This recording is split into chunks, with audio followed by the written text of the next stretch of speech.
Hey everybody, this is Jason Ostrowski, and welcome to another edition of the Everything Real Estate Podcast. My guest today is Jeff Chirico from the Chestnut Hill office, and he is the team leader of the Jeff Chirico Real Estate team, and we are going to talk today about the topic of client appreciation. In my opinion, there is nobody that does client appreciation like Jeff. His ideas are always creative and truly original, and I think that you're going to walk away from this podcast with some great ideas for your business. So we're going to get right into it with Jeff, pick his brain a little bit about the topic of client appreciation, and we'll pick it up on the other side. Let's say hi to Jeff. Jeff, how you doing today? Hey, thank you so much for having me, Jason. I'm great today. Thank you. Yeah, no problem. Now, I want to start out. I'm going to embarrass you a little bit. And you did not see this coming, so I just want to make sure that my listeners know I'm blindsiding Jeff. But years ago, about 5 years ago, and you and I had this conversation, we were talking the other day. So for me personally, when I was in management, Jeff was the one that got away from me. So I actually interviewed Jeff years ago to come join us in Jenkintown, and I was spurned by Jeff. And I want to make that known to the public. Jeff flat out rejected me 5 years ago. So, oh man, you're making me feel really bad now. Hey, look, you ended up in the right place, right? Sue Walsh. First of all, Sue Walsh is much cooler than me, so it all ended up working out well in the end, right? Well, I ended up going to a different brokerage, and then I learned the errors of my ways. And by the time I learned my mistakes, you were no longer in management. So that is true. Well, as long as you learned your lesson, Jeff. I learned my lesson. All right. Okay. All right. So now that that's out of the way, that unpleasantness is out of the way. So I want to get into the client appreciation, but first I just want to mention, your background is kind of unique, and ultimately, we're going to talk about, what a great job you do in real estate. But before real estate, because for a lot of people out there, real estate is not their first career. And so can you talk about kind of how you got into real estate and what you were doing prior to this? And I specifically want to talk about something once we get past, the intro with you and how you kind of got into real estate. I want to ask you a little bit about finding your voice. So let's talk about, your background first. Sure. So before real estate, I've been in real estate for about 5.5 years. My first half of my career, I was spent in television news. So I worked for a number of TV stations in Pennsylvania and then in Georgia, both as a general assignment reporter and then later as a consumer advocate and investigative reporter. And that for about 10 years, I was doing consumer advocacy, investigative reporting, looking out for viewers who had been harmed by bad business practices or government agencies. And I would then blow the whistle on them and report on those issues and help make those wrongs right if I possibly could. And I really enjoyed that. It gave me an amazing sense of satisfaction to be able to help people.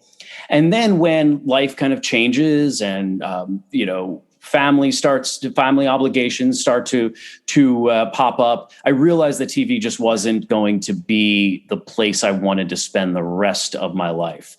And at that point, I was doing some soul searching. My family was moving from Atlanta back to the Philadelphia area.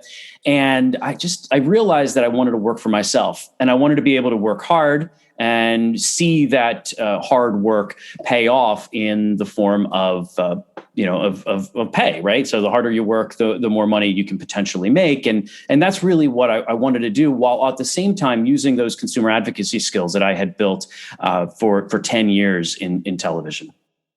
Yeah. And the first place that I ever saw you was on the news, right? I saw you on Channel 6. I'm like, I know that guy. Where do I know this guy from? And it's always one of those things, but it's such a unique transition for someone, going, say, from TV into real estate. A lot of times when you're transitioning out of a career into real estate, you don't quite know how it's going to go, right? But the fact that you're out there talking to people every day, that, you're good with talking to people. I mean, that's a large part of what you were doing before. Seems like it would translate very well. You're absolutely right. I mean, having to be able to convince people to allow you to interview them. I would talk to people and interview people at the very worst or very best stages in their lives. And so I had to develop a sense of how to approach people, how to talk to different people. And those skills definitely translate into real estate when you're trying to convince someone to allow you to represent them. And I think this is a good place to start for us is, finding your voice in real estate, because it takes a little time to find your voice. And boy, have you found it, pretty quickly. And for some people, it may take a little bit longer. But can you talk about just finding your voice in real estate, finding your niche, and how that journey has been for you to get to the point where you're at right now? Yeah, I think I'll be completely honest. In the very beginning, I was nervous. I was nervous to tell people that I was in real estate. I've built my business almost entirely ignoring my sphere of influence. When I moved back to Pennsylvania, I thought, well, why am I going to ask my friends and family to do business with me? I'm not even know what I'm doing right now. And so I thought I'm going to build my business off of doing open houses, off of doing social media outreach, off of maybe some leads for my broker, and then really start to build referrals. And that's what I've done almost entirely. And I, to be honest with you, I know coaches out there and managers out there, pulling hair out of their head, saying, "Really, you're ignoring your sphere?" Well, I'm not out there selling. I'm out there being myself and trying to build trust. But it took me a long time to figure out what is my approach to real estate. I don't put a big ask out there. None of my videos, I'm very rarely telling people, "Hey, call me right now. I'm going to help you buy or sell, and I'm the best out there." Listen, I've got to build trust with the people, whether it be through client appreciation events, whether it be through social media, whatever, email blasts, whatever it may be. There's a level of trust that I want to bring that I need to I guess get from my clients before I really start hitting them hard for referrals. And so for me, that salesy approach that I had I had learned from some coaches or from some managers just didn't fit for me, and it didn't feel authentic. And it took a little while for me to figure out who I was in real estate. And instead of trying to copy what other people do, I just had to go with what my gut was telling me to do. And for me, it was just be generous, think outside the box, be thoughtful, and then be trustworthy and not salesy. And that's my approach. And I'll tell you what, boy, have you done that. I really admire some of the things that you're doing, just from a relational standpoint. Your relationship building is where it's at in real estate. And you've done an excellent job doing that with your creativity. And we're going to get right into that, because one of the things that you did for your clients pretty recently was the Fall Fun at the Farm Client Appreciation Day. And I saw the video on social media, and man, it works on so many levels. You not only had the event for your people, but you had a video of the event posted to social media, like I had mentioned. It looked great. People could see the fun that you were having. You had a client testimonial in that video, which is worth its weight in gold. It was awesome. You gave a shout out to the venue. You had live music. You had hay rides. So my question to you is, with all that said, how long did it take for you to put that event together? And what goes into planning something like that? I mean, you talk about being thoughtful. You have to really be thoughtful with these things and putting the events together. So talk a little bit about that. Yeah, so the event was held at a farm up in the Warrington area, and I knew that I wanted to do some sort of outdoor gathering before it got too cold. And I ended up contacting the company, the farm. They said, "Sure, you can bring it in. You can bring your group in." We had 2 bonfires that were there that they took care of, and they had hay rides that they took care of. So the part that I had to bring, in addition to the money to pay for the venue, were paid for some live music. I paid for a little gift bag for each group, each family that came. I also paid for lunches for everybody. And I did a box. I wanted it to be COVID friendly. And so rather than, scoop a salad or grab a sandwich, I had individually boxed lunches that they could come up and they could take, and they would sit back at the counter or at the table and eat.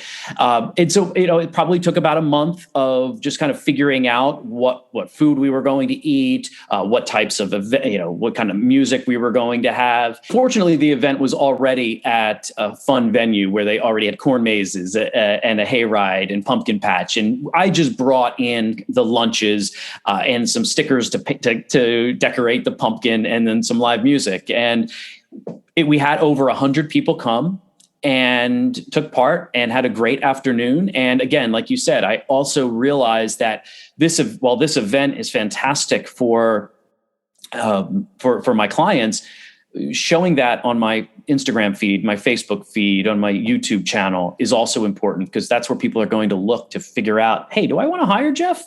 And you tag that to the top of your Facebook page, and people see that and I may want to be part of this. It seems like a nice guy. And that's worth its weight in gold, like you said. I mean, to me, I'm just thinking of all the places that you can position that. I mean, obviously the most important thing is connecting with your people. But we're in the business of promotion, right? We want to be selling without selling. And that gives you the opportunity to do that in so many different places. Just to, put it out there and let people see it. And people want to gravitate towards you and towards what you're doing. And it made me feel that way. I'm looking at it. I'm like, I want to take a hayride. I want to hang out with Jeff now. You know what I mean? So it's cool. Yeah. I think one of the things that struck me right when I first got my license was some of the statistics they threw out, that at settlement, about 85 or 90% of people said they would absolutely hire their real estate agent again. But then when push came to shove and they were ready to sell or buy again 10 years later, only 11% actually did, or some ridiculously low number. And I realized, listen, I'm able to develop a unique relationship with my clients. We have fun. We have a really good experience together. And each time I do one of these events, it reinforces that feeling of goodwill that we had at settlement. And so much like, when you go to a restaurant, you go to a restaurant one time, that you are not going to tell the world about that restaurant after one experience. But if you have consistently good experiences at that restaurant 4, 5, 6, 7 times, then that becomes your go-to restaurant. And you're absolutely going to tell people about that, because you can put your neck out on the line and you can feel confident that they're going to have a similar experience. I think the same thing goes with referrals. If we're not going to, a lot of these clients, yes, they may have a good experience with me, but are they really going to trust and put their neck on the line to tell their family, their friends, their coworkers about me after one experience with me? Some do, don't get me wrong, but I don't think that the majority will. And it's by doing these consistent experiences, by proving to them that I not only am a real estate agent, but I'm a really good guy, and I like to step beyond my job description. That's what convinces people that, yeah, this guy's a real deal, and he's trustworthy, and I want to do business with him again or recommend him again. You're so right. It's almost like rekindling a relationship, right? What you're doing, that goodwill that you said that you have at the settlement table, or at least we hope that you have that goodwill at the settlement table with your clients. But kind of expanding on that, one of the things that you did now really blew me away. And I was like, this is one of the best ideas ever, in my opinion, was again, on social media, I see that you had last year your Santa tour 2020, right? Yeah. So you hired a Santa, or, you can tell us about it, what exactly you did. But I'm telling you, from beginning to end, even you dressed as Rudolph, right? You have your mask on and you have a Rudolph nose on. Talk a little bit about your Santa tour 2020 and what went into that, because that was amazing. That just blew me away.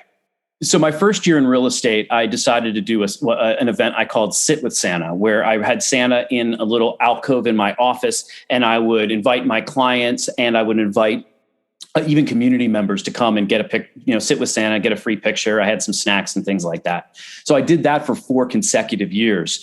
And then COVID hit. And then last December, it was clear that I could not bring people inside. And it was clear that people were not going to the mall with their children or to wherever to get the picture with Santa.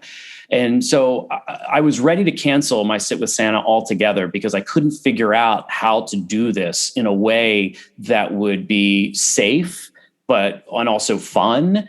And so I just came up with this idea of calling that Santa up and say, hey, rather than 3 hours, I'm going to hire you for about 10 hours and you're going to ride around in a limo and we are going to go and visit about over a dozen of my past clients. And so that's what we did. We started off in Marsville and we worked our way through Bucks County and Montgomery County, and we stopped in their front yards. They knew we were coming, right? They'd already signed up. So they, and I gave them a rough window of when Santa was going to arrive. So I had a big sticker on the limo that said Santa Tour 2020, and Santa was in the back seat. And we went from house to house, and the families came out, and Santa came up masked, and the kids, for the most part, were masked. So were the family members. And we just had this opportunity for Santa to meet the kids right in their front yards. And it was, after a really difficult year, I heard from some of my clients and even my clients' parents, grandparents, that this was one of the highlights of the entire year, to be for their kids to see this is the magical experience and the smile on their face. So we went from, I don't even know, it was like 9 a.m. until like 7 p.m. And we hit, I think, over 15 or 16 locations. I got to tell you, I mean, I don't know how I one up you on that one. I mean, I really don't. I need to get like a Santa sled and literally, flying reindeer. I don't even know how you top that. Right? That's amazing to me. Well, that's awesome. What was also really amazing too was the response that I got from my clients. So I asked them as well. I had this big limo, and only Santa, to be safe, right? I didn't want to ride with Santa, so I followed. But I had this big limo with nothing in it, and I said to my clients, we're going to make a stop. We're going to bring Santa, and we're going to ask you to contribute food for the interfaith food pantry in Abington Township. And boy, did my clients respond. I mean, I was getting boxes of food from them and bags full of food from each one of them. And that limo, like Santa had hardly any space left by the end of the day. We had hundreds of pounds of food that I was able to take for the food pantry that week. And that part was just like gave me chills, just being able to just turn over all of this food to the food bank. I'll tell you what, Jeff, I mean, when we talk about in real estate, kind of, serving people first, the business will come from that. And I think that is one of the greatest examples that I have heard. And this is not hyperbole in real estate. You are hitting so many important things with your clients, but then you're also doing good for the community on top of that. And more power to you, man. I mean, that's just an amazing use of your creativity. And so one of the questions that I did have, not everybody can work on a big budget with these things. So, budget wise, do you allocate certain amount of money every year for what you're going to do, or do you just kind of wing it, or how do you do it budget wise for yourself? Yeah, that it's changed over the past couple of years, because early on, my first couple of years, I didn't have a lot of disposable income as I'm just getting the business started. Now I am. So I am able to allot a certain amount of money for these events. And I've actually gotten away from sending out, I've cut back on my mailings. I used to do, kind of farming mailings. And, I just found that hitting the people that I already know is a far more valuable way to spend my money than trying to touch up people who don't know me. And so I've kind of dialed back my mailings, and I've used that money to put towards some of these events. But you're right. To your point, you can do these. Yes. So the Santa event cost, probably a couple thousand, few thousand. The farm event probably cost $4,000 to $5,000, to be honest with you, with all the food that I had to get. So yeah, it's not inexpensive. But I also think there isn't another way to build that level of goodwill. You have to be consistent with it, and you have to be generous with it. And you're right, business will follow. Well, it's just like investing in any other business, right? If you open a new restaurant in town, people aren't going to automatically gravitate to your restaurant just because it's a new restaurant, right? You have to get the word out about, number one, what's going to separate you from other restaurants, what you're going to offer. You have to invest in that business, and real estate is the same exact thing. And so I know that's not cheap, right? For a lot of agents, they're probably like, oh, that's so much money. But can you talk about the impact that has had on your business specifically? I mean, if you get one real estate deal out of that, if you get one referral, right, it pays for itself already. And I can't imagine the goodwill and the potential business that can come out of that for you, right? Yeah. So, I mean, and again, it's hard to say that there's one particular event that will lead to X amount of dollars in business, because this is not a sprint, it's a marathon, and it's consistently doing things like this. It's not just doing it one time, right? I mean, it's consistently being generous, it's consistently being thoughtful, it's consistently having these events. That said, I was anticipating this question, and based on if I took a look at what I got from the people who participated in the Santa Tour 2020 from last December, I will have closed about 2.5 million in sales from people who are either were part of that event or who are friends and referrals from people who participated in that event. But again, that's just in 1 year. What does this impact then have over 2 years and 3 years? And as the more you're consistent with it, it's just going to snowball. It's yeah, absolutely. I mean, every year it's going to get bigger. It's going to be like Jeffapalooza pretty soon. You're going to have thousands of people chanting your name with for the stuff that you're doing. I mean, it's pretty remarkable. And so we talked a little bit about the planning that goes into these events. So do you sit down, say at the beginning of the year, and kind of plot out what you want to do? Like, this is what I want to do. I'm going to repeat this event, this year because it was really popular last year, and we're going to add in this event on top of it. You had said, allocating, say, some of your farming money to some of these client appreciation events because that's what works. So if that's what works, are you going to do that more? And do you have to plan way ahead to do these things? Yeah. So my goal this year was to do 4 client appreciation events, have one each quarter. I did not. I failed on that. The spring took me and it was such a busy spring. I just didn't have time to be able to plan the spring client appreciation event. However, yes, I do. In the beginning of this past year, I decided I was going to try to do 4. I ended up only doing 3. But yeah, I mean, it was planning. And for instance, and this I wanted to mention this too. My first event was fairly inexpensive. And a lot of these events can be fairly inexpensive. For instance, what I did this past winter, early spring was a virtual event. This was it was a tough winter. Snow was on the ground for 6 months. None of us couldn't go to restaurants. We couldn't go to theaters. We couldn't go to games, right? We were pretty much stuck within our 4 walls because we were still, we hadn't even gotten vaccinated yet, most of us. So what I decided to do was have a virtual mentalist show for my clients. I think I paid the performer, $300. And then I invited my clients to participate on a Saturday night at 8:00. And it was a very interactive show. I think I had 20 something people on the call. And they were left stunned and shocked. They couldn't understand, they were shocked by the performance. It was really fun. And so that could be a relatively inexpensive way of tapping into your clients who are at home maybe over the winter with nothing else to do. And so that is just those virtual events, far less expensive. Now, I ended up getting a little party bag and delivering it to each of their doorsteps before with popcorn and a bottle of wine and some candy. But you don't have to do that, right? So you can just make it as expensive or as inexpensive as you want, just a few $100s perhaps. And you can be doing similar types of events as well. So I just want to ask, what do I have to do to be on your client appreciation participation list? Do I need to buy a house from you?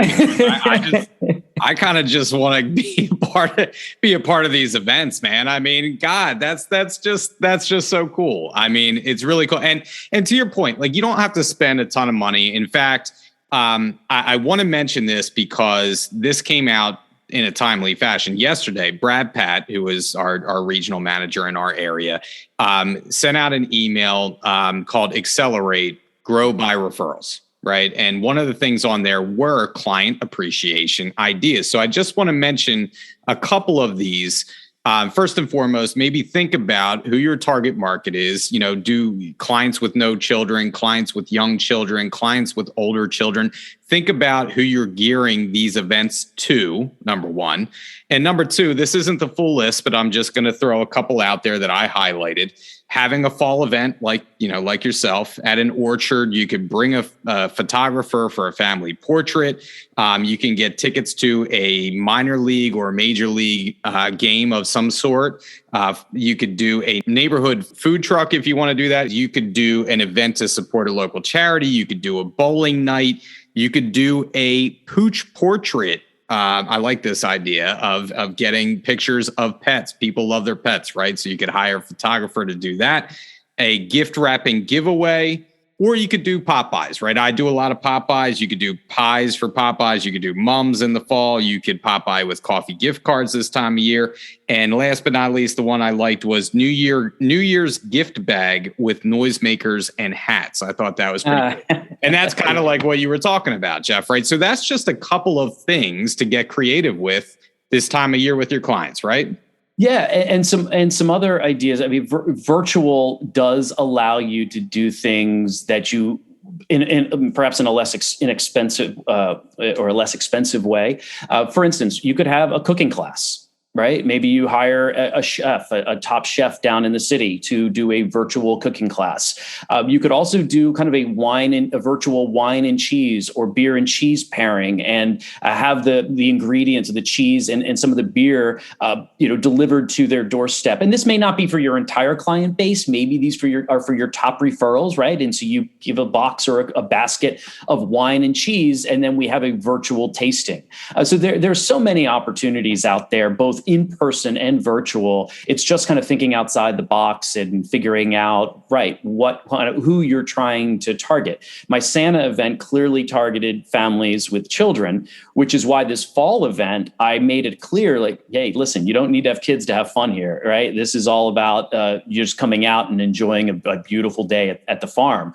And my mentalist show was geared for all ages. And I think that is something that, and I also have a really large client base that are Orthodox Jewish. And so whenever I have these events, I also have to be aware, kind of, is there food that they can eat that is kosher? Are these events that they can participate in? Clearly not the Chris Santa event, but what am I going to do differently in order to make sure I don't alienate those other clients of mine? So there's a lot of thought that needs to come into them, but there's a lot of opportunity out there. Yeah, that's awesome. And I wanted to ask you, if you're willing to share with us, what do you have in store for 2022? How do you top what you've already done? Is there anything new? Is there anything new that you're thinking of or working on that you're willing to share with us? Well, Santa Tour 2021 is going to full steam ahead on that one, and next year I think I am going to try food trucks, and I think I'm going to try to do more than one food truck.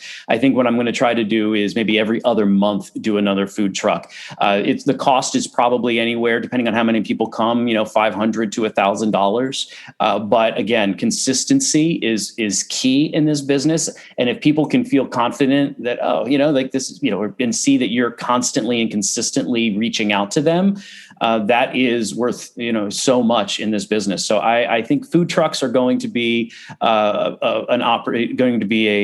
event this year. And then I think that fall event was such a hit that I'm going to do it again this year. Well, I'll tell you, I love the fact that you keep mentioning consistency, because you do the client appreciation thing to a T. Right. And you take it to levels that maybe people haven't taken it to yet. And that works for you. But whatever works for you out there listening is just do it consistently. It doesn't matter what it is, whatever, find what works and do it consistently is the name of the game. All right.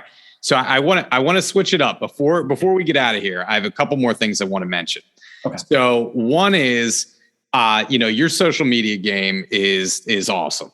And one of the videos that just had me cracking up was your Windsor Castle video that you did with the English accent. So did you practice your King's English before you released that video? Clearly, Jason, you can tell I did not practice anything before I released that video. You clearly haven't seen my video I released this morning then, have you? I have not. Now I have something to look forward to. When we get I'm in Lederhosen. So okay. So yeah, you'll have to check that out. Well, 'tis the season, right? October. Yeah. Well, my house that I've just listed is a kind of like a Bavarian time capsule of sorts, and so it just kind of lend itself to doing something along those lines. But I love that, and and I do want to mention. Another great thing that you do, all kidding aside, is your Foodie Friday segment. And we talk about consistency. And so I watch your Foodie Fridays. So talk a little bit about that and what led you to do that, because that's fun. That's something that's cool that your clients can see you doing.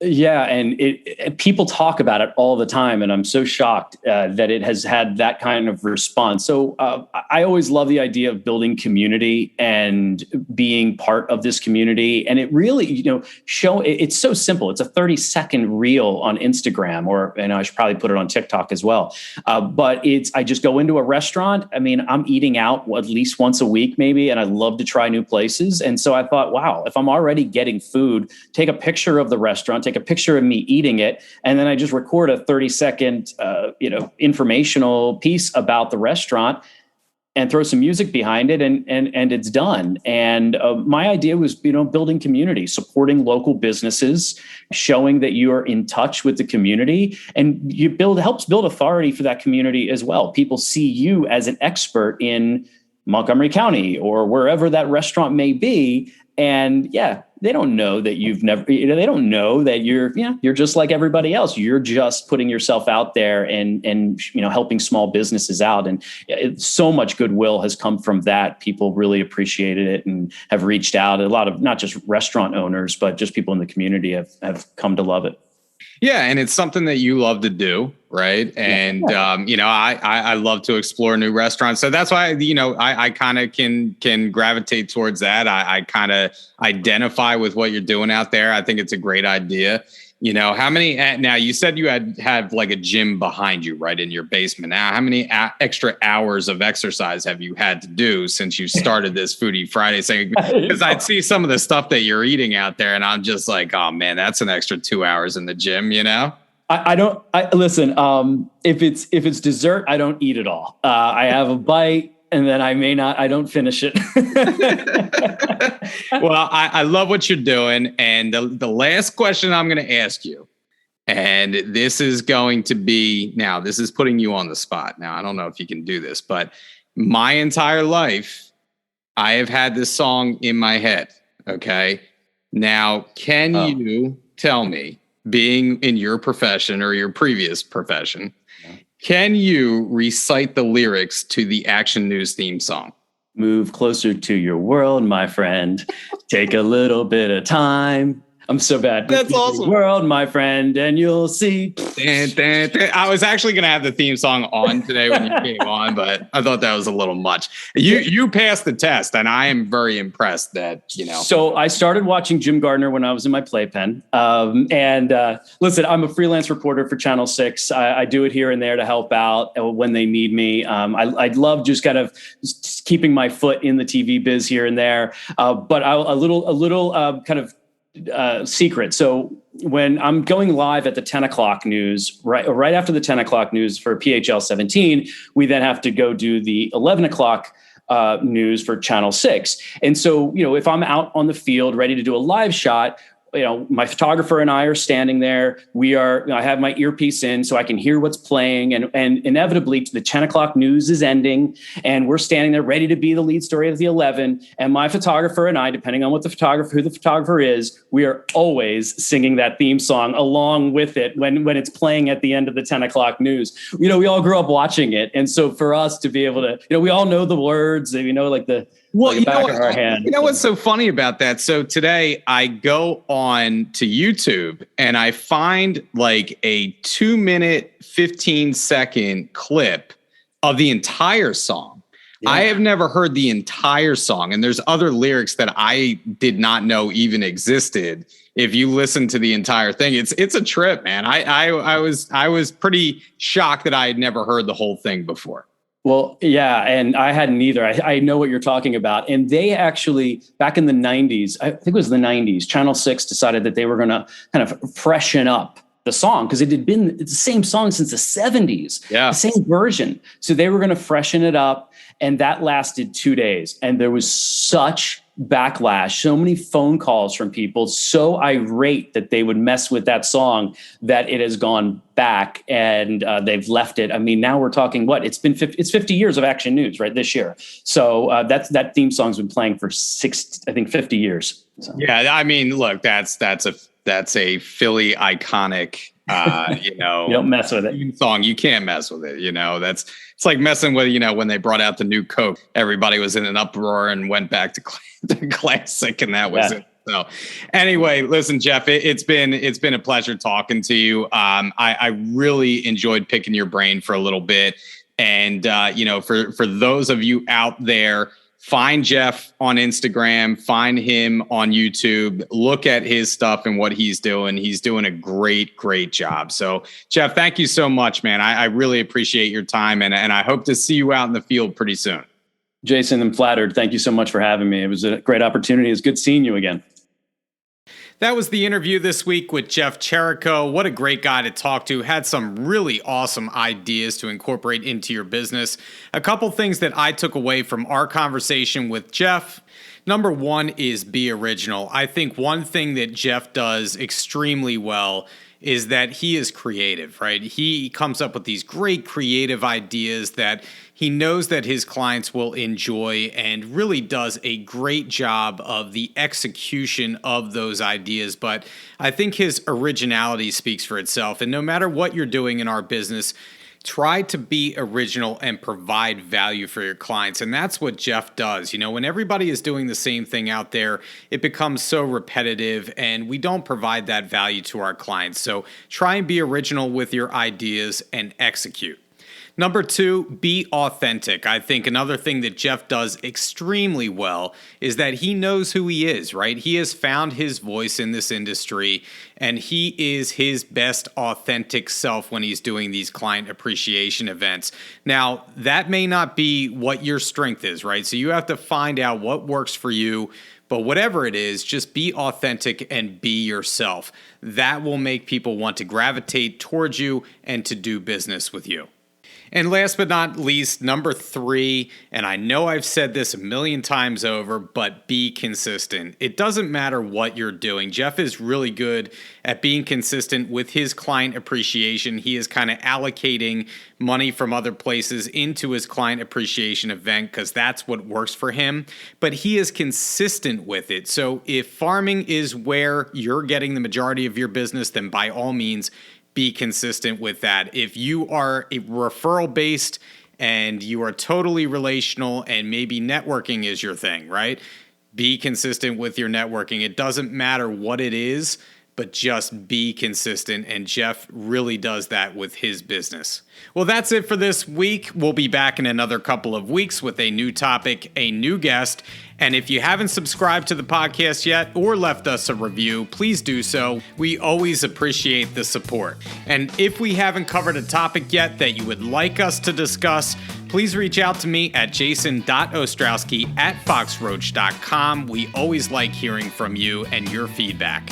We look forward to having you back in another couple of weeks, but until then, this is Jason Ostrowski saying stay safe out there, stay selling, and we'll catch you next time on the Everything Real Estate Podcast.